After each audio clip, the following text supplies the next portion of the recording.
Hello everybody, Ben Rogers here, the Raptors Digest, reacting to the Toronto Raptors 122-116 win against the Utah Jazz. Ryker, the Utah Jazz, not the greatest record, but a very talented NBA team, and the Toronto Raptors were breaking records tonight. Kawhi Leonard and Pascal Siakam setting career highs in points. Yeah, well, first I want to say Merry Christmas and Happy New Year. Yeah, true. We're into it, 2019. And the Raptors are now undefeated in an entire year, in their entire year's worth of basketball. Will it keep up? I will. Can they go undefeated for the rest of the year? No, but the rest of 2019. We're calling it right now. Raptors perfect record in 2019. Okay, absolutely not. But yeah, impressive victory, and you said it yourself. The Utah Jazz have been an uninspired team lately because they are not able to get any wins, right?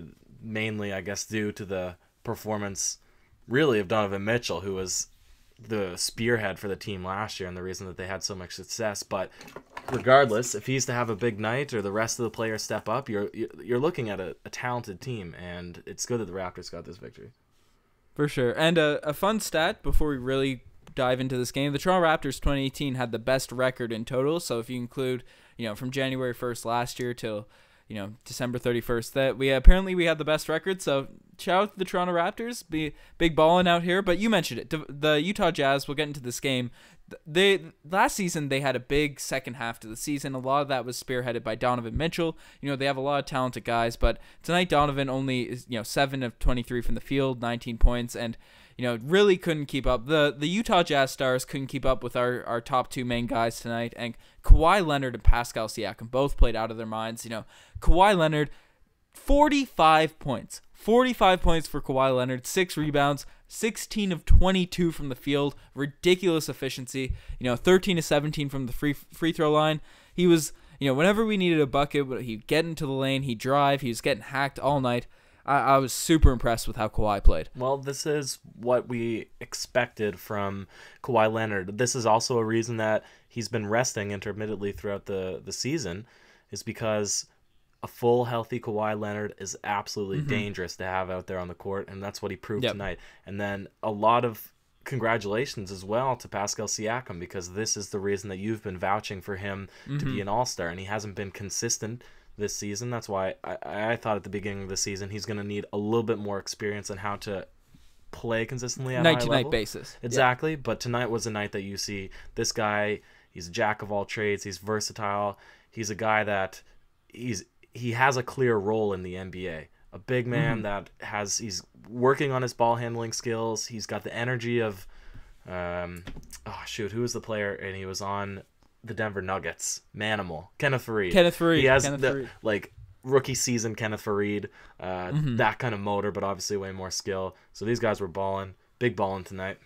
It's good. Yeah, you mentioned Pascal Siakam also with a career high 28 points, 10 rebounds for Pascal, and one thing that really got him going, which is so encouraging as a Raptors fan, is he hit 3 threes and he shot them all with pure confidence. They were all in a quick stretch, I believe, in the second quarter, and he shot them, fluid. They were off. They weren't these hesitation left open threes. He shot the ball, and that really sparked his game. And if Pascal Siakam, because we know he's continuing to work on the shot, we see how it's improving as the season's gone along, despite, he has some up and down games, but his 3-point shot has been looking better and better as from last year, from this October, from November. Every month he seems to be getting better at the 3, and if he can get this, if he can just spark his game a little bit, make the defense guard him at the 3-point line, he can start doing these sorts of things on a night-to-night basis. Yeah, no, that is absolutely true. And luckily, his role is not that he needs to be exclusively a 3-point shooter. So if it takes him a while to develop that, then it's not detrimental, such as the case with if Danny Green can not make any more threes. Or CJ Miles. CJ Miles that's what I was going to say. Or if he turns into CJ Miles, at least there's some other aspect of his game that's still invaluable to the Raptors to have out on the court, and then it just becomes a bonus. You add in that 3-point, and it's exactly like you've said. He has unlimited potential basically at that point, he becomes like a Giannis Antetokounmpo kind of player where he's unguardable, even though Giannis is still trying to find a shot as well. But very encouraging to see that kind of performance tonight from Pascal. And with the absence of Jonas and Greg Monroe playing a lot more, there's obviously an expanded role now with the big man position because they're not going to rely too heavily on Serge. So Pascal can step up. He's gonna get some run, and if he can continue to play, maybe make a last All-Star push, Ryker. I'm telling you, it's gonna happen. It's gotta happen. Vote every day, guys. Vote every day. Put that full East 5 slots, all Raptors players. That's what we need. We need the Raptors support. Obviously Kyle Lowry, he has had a back injury. He's been out for a while, and news came out that he's going to be out indefinitely. He had an injection in his back to reduce inflammation, so we don't know how long he's going to be out. So Pascal's really going to need to step out with our, second established All-Star already out. And Fred VanVleet, he came in tonight, and the thing I liked about Fred, he saw that Kawhi and Siakam were having big games, and he didn't shoot too much because, one of the issues we saw with Fred at the beginning of the season, he'd try and do too much, drive in the lane, get too many shots off, but he let the game come to him, and he's been playing great. He's had some down games since Kyle's been out, but he's overall been playing great as our main point guard. Had 8 points, 5 assists tonight, but it was all we needed. He controlled the game very well and got us a few shots when we needed them. Yep, no, absolutely. We'll talk about, though, Kyle Lowry just for a second. We have a medical professional on staff, if you can say that, and with her experience, she's suggesting that Kyle Lowry likely will be out for a few months. Is that correct? But it's possible, given LeBron James has a similar situation, that he could be as short as 2 weeks. Yeah. So LeBron's had similar injuries, so to speak. I think it was 2 years ago he took an injection in his back, or to reduce inflammation. He only was out 2 weeks, but we all know LeBron James, he takes care of his body he's just the pinnacle of an athlete, so he's going to recover probably faster than Lowry will. We're not sure how Lowry will respond. It's going to be different. Obviously, you don't want to mess around with a back injury, and it's going to be unknown. And the Raptors don't like to give the full story on injuries, as we've known in the past, so who knows when Kyle Lowry's going to come back, and it's going to be tough to speculate that. But one thing I want to put to rest, which is encouraging, I guess, in the conspiracy theory world, because there was a lot of worries that Lowry wasn't on the bench because he's boycotting the team and whatnot. Specifically from us. Yeah, for sure. But it's good, that that wasn't a protest against the team. Yeah, I just want to put that out there. And anybody who called us out in the comments, you were right. Respect. You were actually right. He did. Yeah, we didn't make any accusations. We just said we were a bit worried. We said there's a possibility. We're not saying So anyways, it's resolved. So hopefully he recovers promptly from that, and thankfully the Raptors have enough depth especially at the point guard position. Especially at the point guard. Maybe this is Masai Ujiri's thing all along. We're out here wondering why are you holding on to DeLon, Fred, Lorenzo Brown, Kyle Lowry, playing them as much as you can, and maybe this is why. It's the ultimate master plan. Oh yeah, then Nick Nurse, he knew that he was playing Lorenzo Brown a lot at the beginning of the season because he knew Lowry was going to be out for a little bit midway through the year. But another guy I really want to talk about, he's been great ever since he came back from injury. Norman Powell really had a big game tonight. 14 points, 3 rebounds, was getting to the rim at will, had a couple really nasty blocks. I've been so impressed with how he's played since he's come back from injury. Is it the T-shirt? The T-shirt? Yeah, the undershirt, man. Yeah. We used to see T. Ross do a lot of different things with the sleeves and all that. So maybe he learned from T. Ross that you gotta switch up the shirt, you gotta switch up the undergear to really change your game. But athlete superstitions actually are a very big thing in sports. Oh yeah, so it's possible, but it is good to see the GoDaddy curse shifted off onto CJ Miles, because Norman Powell's obviously a much more valuable piece to the Raptors, especially come playoff time. So he's getting paid more. He's getting paid way more, and even if they just want him to play better to make him a more valuable trading piece, right? But the way he's playing, he's playing like the guy we wanted him to be, because no one expected Norman Powell to be our leading scorer or anything like that. But we wanted a guy that plays ridiculously good defense. And even through his struggles last season, and even at the beginning of this year, he's always played good defense. That's never been an issue with Norman Powell. But he, on the offensive end, he just forced things and make bad decisions. And that hasn't been the case since he's come back from injury. And maybe just watching the team play, seeing how everything worked, getting a kind of a meta look at the squad. That's probably very helpful for him to come in and make good decisions. And, he's a very talented player. No one's ever questioned Norm's ability to be explosive, get to the rim, and hit an open jump shot. It's just been his confidence and decision-making. And those two things have looked much improved, even in games where he hasn't had big nights scoring-wise. Well, I hope he's watching the tape every night. There's no better way to pick apart your own game than, to run it back a couple of times and rehearse the plays that you made a mistake in. So it's it's promising at the very least to see Norm play well. So hopefully he'll continue this good stretch and maybe be a double-digit guy. Who knows? Yeah, and with OG's struggles as well, because tonight he really, really didn't have it, in my opinion. He had 2 points, played some okay defense, had 3 assists, which is nice, but, we want to see a bit more out of OG, and with him struggling, and CJ just completely out, it's good. We need someone off the bench on the wing to really produce. Yeah, absolutely. And there's a lot of pieces to the Raptors. It's hard for everybody to have a good night. There's always going to be somebody that doesn't score a lot, and then we'll be criticizing them for not playing as good as they possibly can. But yeah, we also have to bring up Serge as well. Yeah. Without Jonas, without the center duo, he's reverting back to the Serge Ibaka of 2017, 2018.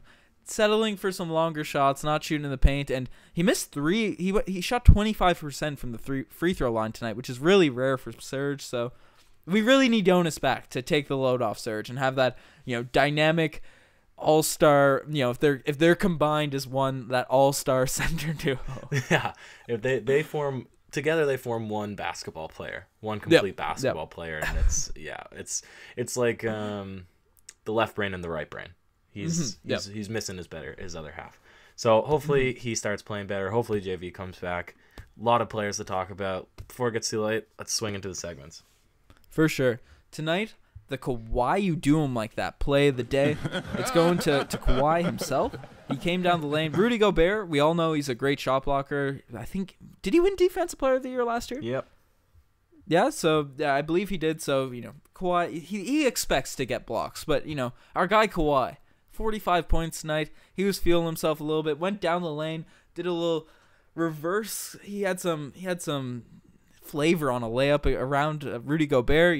He thinks he's getting the block. He can't because Kawhi, not completely Julius Erving-esque, but got a nice little English off the glass. Made a really nice layup. I was really happy to see that from Kawhi.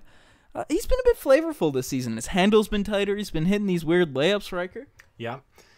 The one aspect of his game I'm not sure about is his step back. It's not the cleanest looking step back, but all around, man, he is a good player. A good player to watch. You're just more confident watching him than, a lot of players. Another face of the franchise. Yeah, a lot of players. We're not throwing anyone under the bus, especially before they come back into town, or we go into their town, I believe. Yeah, exactly. Oh, that'll be a fiery game, but he is good, man, and he can make some cool shots, and he's just got a strange personality for creativity. You don't expect it because he's so laid back. So it's good that he gets to the bucket at will.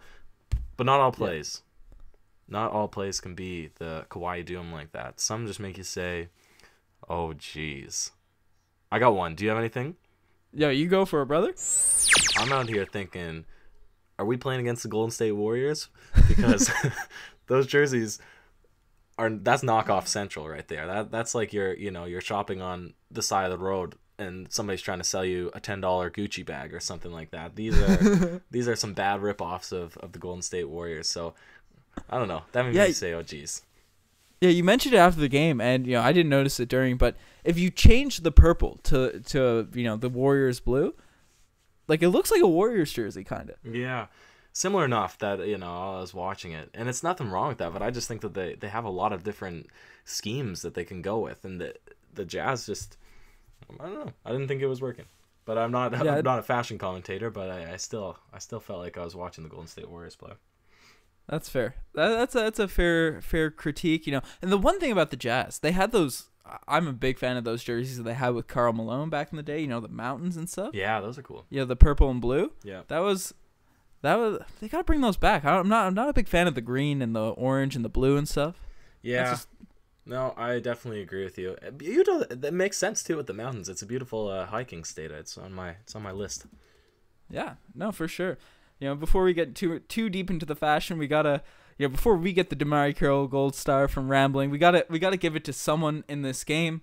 And do you have anyone in mind for the DeMarre Carroll Gold Star Award? The Gold Star Award for worst performance of the evening, probably OG, but OG, yeah, we need more from him. That's probably a cumulative thing. We're all waiting for OG to bounce back and get into a little rhythm, and it just really hasn't happened. He had a few games, I believe, in November where he really started playing well. And the unfortunate thing is he looks much improved with his handle and when he's, looks comfortable on the court, but he just doesn't look comfortable. It doesn't really have it a lot on a night-to-night basis. I don't feel like he's comfortable with his role anymore because last season he was a defensive stopper guy, or at least that's what they wanted from him, right? He's the bigger guy, but now you have Kawhi Leonard, you have Danny Green, you have a much improved Pascal Siakam, so the onus is not on him to step up and guard the best player. So now he's guarding a guy that's not even the second or third option in an offense, right? Yeah. That he's defending, so he's not as active on defense, he's not contributing as much, and he's definitely not the first or second option in the offense, so he needs to take it upon himself to create every now and then. And to me, it would be role confusion, and we want OG to be a guy that's eventually a star. Yeah. And he's not really in the proper area unless he comes off the bench, and then that way he'd have an elevated role. So I think it's kind of hard actually for him right now, the situation. Yeah, for sure. It's definitely a weird place for OG. Hopefully he gets everything comfortable. He's dealt with injuries and a lot of stuff. We're just waiting for OG to turn a corner, because if OG can start really picking up his game, then the Raptors are going to be really nice. Yeah, totally agree.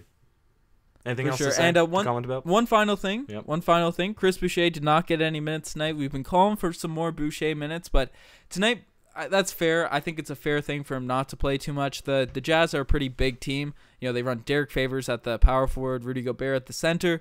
They're big guys for Boucher to guard, especially Derek Favors, who's at Boucher's position. He's a very thick man playing down in the paint. So, hopefully we get some Boucher next game against the Spurs aren't too big. But, I want to see some more Boucher. Aldridge in his last game had, I think, 40 points. Or 32. He had a big game last game, so he's a guy that but he's really the only powerhouse, and they got a tired Pau Gasol on the roster. Nothing crazy. Yeah, I want to see Boucher get some run. I just want I'm ever since he's been playing well, once he's been inserted into the lineup, we got to give a little Boucher update on the podcast. It's Team Canada. Play some Canadians. For sure. Anyways, we've rambled on here too much this pod. We got a really exciting game coming up against the Spurs. I believe it's Thursday, so that's going to be a really fun podcast and game to watch as well. So you guys are the best for making it this far. Check out the Instagram, the Twitter, all that cool stuff. Any final words, Ryker? See you Thursday. Unless we drop a segment piece. That's it. Then maybe before. Stay tuned. Cheers. Ciao.